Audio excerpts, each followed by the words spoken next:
planet. The goal on this trip is to be down at the tip of South America in mid-December. Then I will make an attempt at going around the Horn up to the Falklands and then over to the Africa, Europe, eventually ending up in Iceland, hopefully sometime around June of whatever year that is. Right. And with global warming, there may be an opportunity to take my fiberglass sailboat through the Northwest Passage and back to Vancouver. Wouldn't that be amazing? So how long are you going to be here in Panama? Till the fun runs out or they throw me out, whichever happens first. Well, you got to be someplace by December, or that's your goal, is to Right. be someplace by December. So Yeah, I'll probably stay here till June sometime, then down to Colombia. I flew there and spent 5 weeks, enjoyed it, but I'll go take my boat down there, leave it in Buenaventura, and again do some travel there. Then to Ecuador, I'll pick up my permits to go to the Galapagos.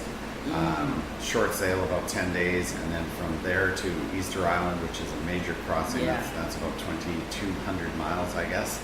And it's beating, it's going against the wind all the way, Right. so that'll be a challenge.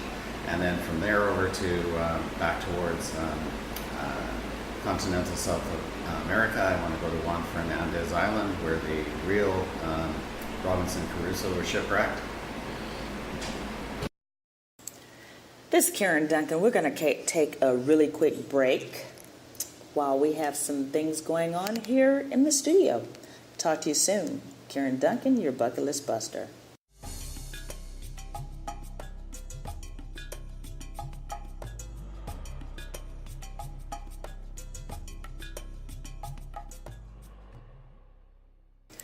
Welcome back to your Bucket List Buster. We're talking to Dale Gebhardt here at Vistamar Marina aboard the Arios. The good news is most of the plastic on the beaches here do not come from afar. Right. Most of it is Panamanians leaving it behind. A lot of it is the fishermen doing work on their boats and just throwing pop bottles and water bottles and everything on the beach and pick it up. So you definitely can lead by example. If we had an infinite enough of time to solve the problems, that would be a great thing to do. And over time, generationally, all these things change. A couple great examples of that are seatbelts. My dad didn't want to wear a seatbelt. Yep. Now everybody does. Or cigarettes. Exactly. It took a generation before everybody realized that it was killing people. So the scientists are telling us 12 years. We don't have that time to wait. The good news is we know the problem is climate change. The better news is we know the solution. Stop putting CO2 in the air. And if the average person just cut their driving down by 20 or 30% and stopped eating red meat, it would make an incredible impact. Yeah. What are there places, or have you been to a place where it seems like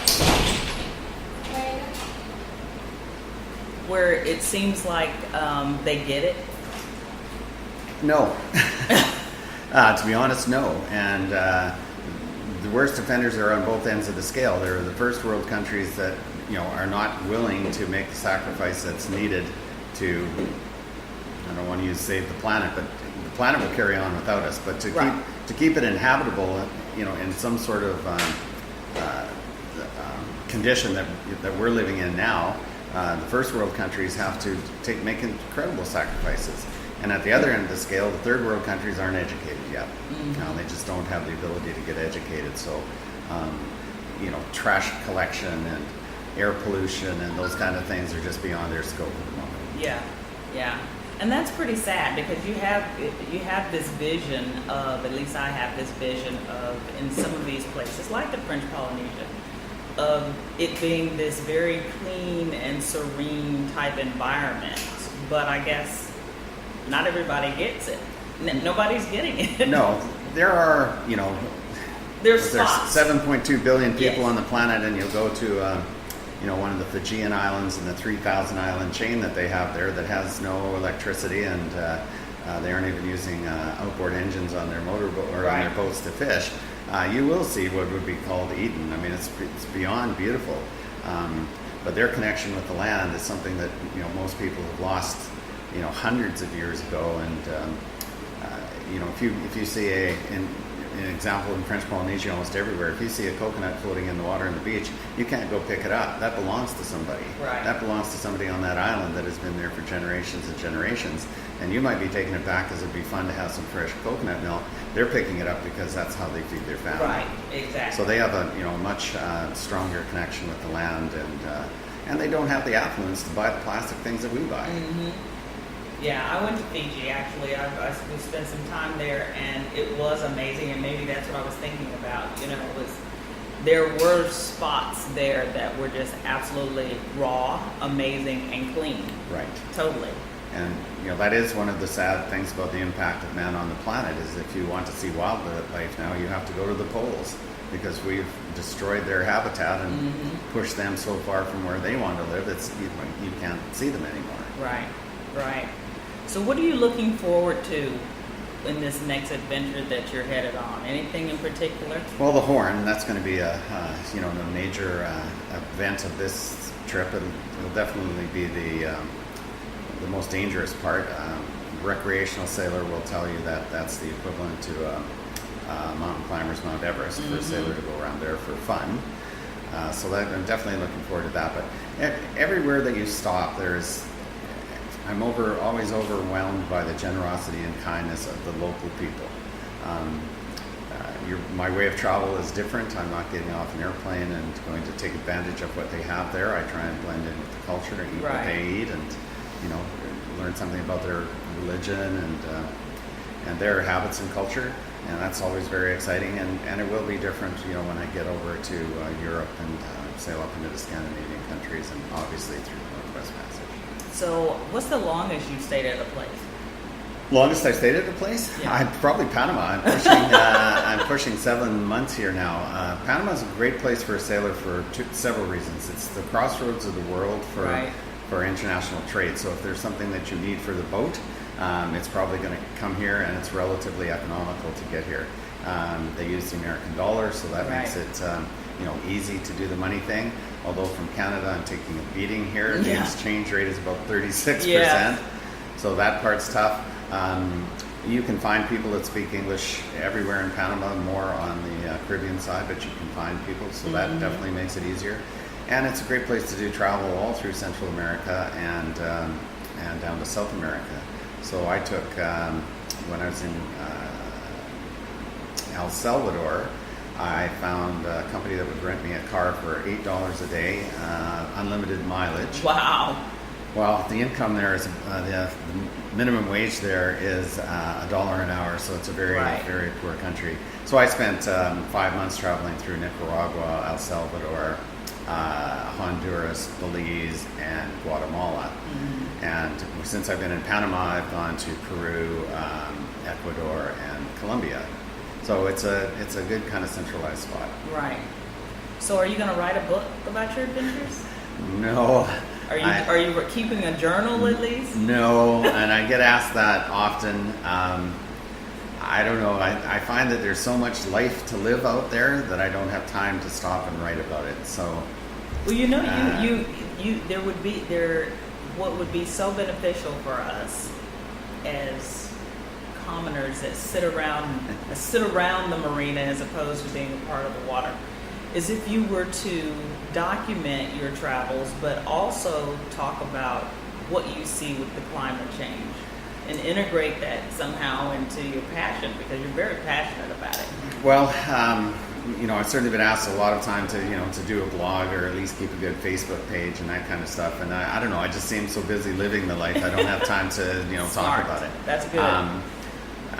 And I am passionate about the planet, and I don't have children. I've never been married, and I'm old enough, and I'm affluent enough, and I'm mobile enough in a sailboat that no matter how bad it gets for the next 25 years of my life, I'll probably be fine. Yeah, you can move around. But the vast majority of the people can't do that, and they're going to have consequences that they can't even imagine now. And I'm not a gloom and doomer. The planet is going to continue on, and there will be humans here for probably thousands of years.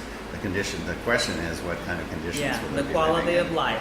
Exactly. What will that be like? So I guess the answer to the journal question is this: when I was really young, my parents used to drag me to an old age home to visit a lady that lived there, and I hated every minute of that.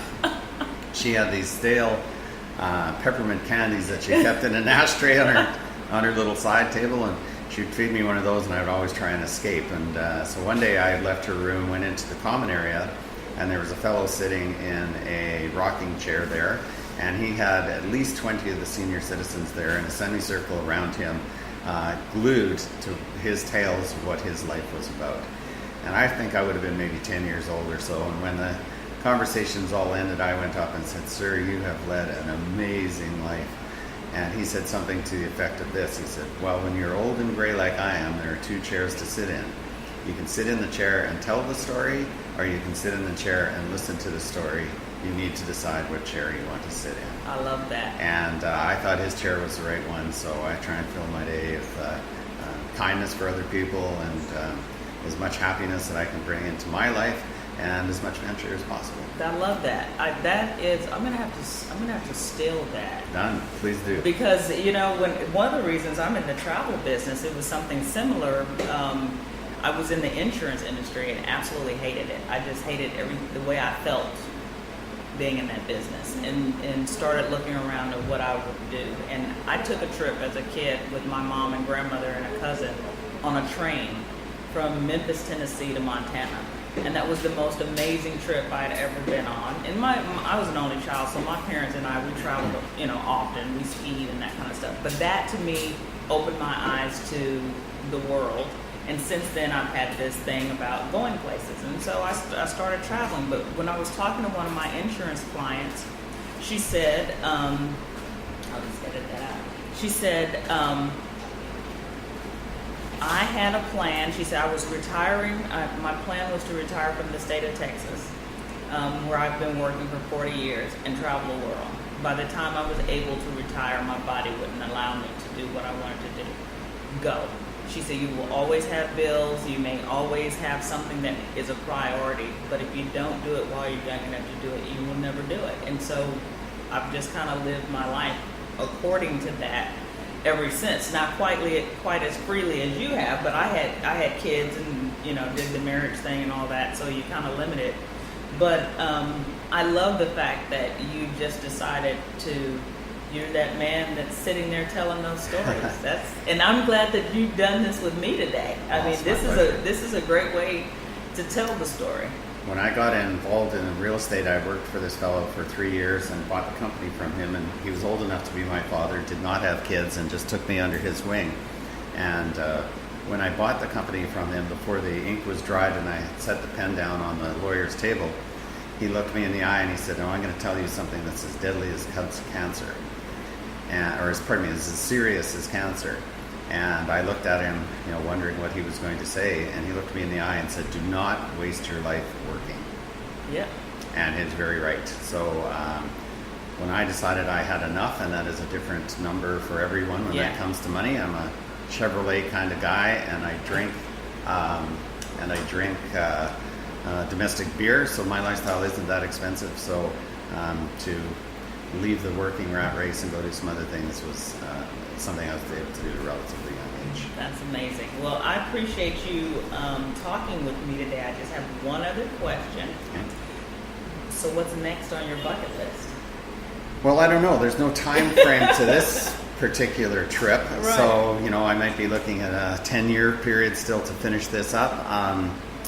My sailboat will never go back to Vancouver. It's on a one-way trip, and I guess if I'm a realist, maybe I'm on, definitely on the last third of my life, and maybe this is my prolonged death march. Right. But I love sailing and I love traveling, so I'm going to keep doing it as long as my health will hold out and the finances.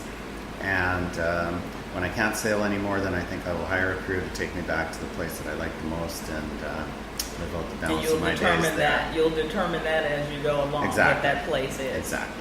Well, this is exciting to me, and I really hope that we can stay in contact.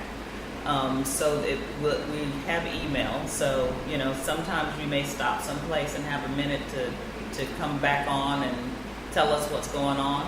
Yeah, absolutely. Where you are. Well, I'm not that. I don't have a blog or an active Facebook page. I do answer all of my mail.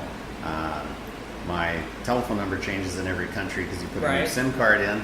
But my WhatsApp number stays the same, and obviously my email. So Good. Absolutely be great. Perfect. Thanks a lot.